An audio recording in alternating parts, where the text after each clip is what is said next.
গতকালকে নিউজিল্যান্ডে হারানোর পর রাতে আমি স্টোকস ফোন দিয়েছিলাম, তোরে কইলাম দেখ ছোট ভাই, তোরা আগে বহুত বেয়াদবি করছস, বহুত কাহিনী করছস, তোকে উপরে এমনি অনেক রাগ আসিল, বাট তোরা যদি আজকের ম্যাচটা জিততে পারোস তোকে উপরে কোনো রাগ থাকবো না, তোকে মাফ করে দিব। তোকে খালি একটাই কাম, তোরা ম্যাচটা জিতে দেখা। নোয়াখালীর আগে বিভাগ চাইছিলাম, কিন্তু এখন একটাই দাবি, তোরা আজকের ম্যাচটা জিততে হইব, বাস, আর কোনো কথা না। গতকাল রাতে মাশরাফি ভাইয়ের ফোন পাইছিলাম, তার কথাগুলো আসলে মনে লাগছে। ওরা আমিও গভীর থেকে চিন্তা করলাম, আগে কেউ আমার দাম দিত না, এমনকি ওয়েস্ট ইন্ডিজের বলারও আমার 4 বলে 4টা 6 মারতো, কিন্তু সাকিব ভাই সিলেক্টের পর আমার দামই বেড়ে গেছে। আগে কেউ আমার 2 পয়সার দাম দিত না, কিন্তু আইপিএল আমার 2 কোটি রুপি দিয়ে কিনে নিচ্ছে। তা আমিও চিন্তা করলাম বাঙালিদের জন্য কিছু একটা করা লাগবে, তাই আমি আজকে আমার মন দিয়ে খেললাম, জান দিয়ে খেললাম, আমার একটা সেঞ্চুরি মেরে ম্যাচটা জিতাই দিলাম।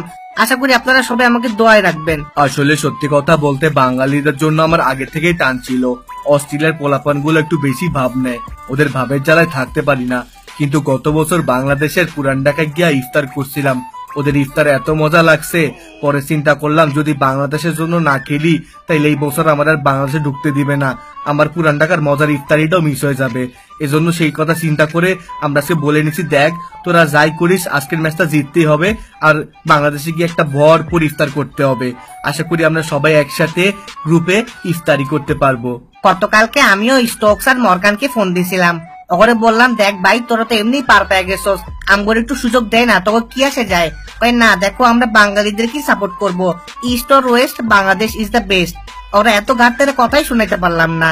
আর যাই হোক ইনশাল্লাহ নেক্সট বছর চেষ্টা করব, বাট এটা ভালো লাগতেছে যে ইন্ডিয়া এখনো যাইতে পারলো না, কিন্তু বাংলাদেশ পার পেয়ে গেছে, ভিতরে একটু শান্তি লাগে আর কি।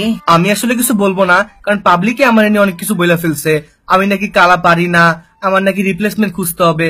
তো কালকের ম্যাচের পরে আমি তাদেরকে অনেক খুঁজতেছিলাম, কিন্তু তাদের কাউরেই খুঁজে পাচ্ছিলাম না। তো আশা করি তারা খুব শীঘ্রই গুহা থেকে বের হবে এবং তাদের মুখের উপরে আমি আরেকটা ভালো ইনিংস ভরে দিতে পারবো।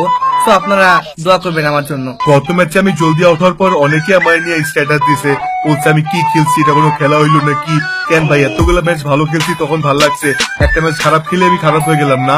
আর সবাই তো বলেন তামিম নির্ভর দেশ আমাদের বাংলাদেশ, এখন আমার ভাই ব্রাদার তো আমার ছাড়া ঠিকই জিতাইলো ম্যাচ, এখন চুপ আছেন কেন আপনারা? এখন তো কিছু বলবেন না।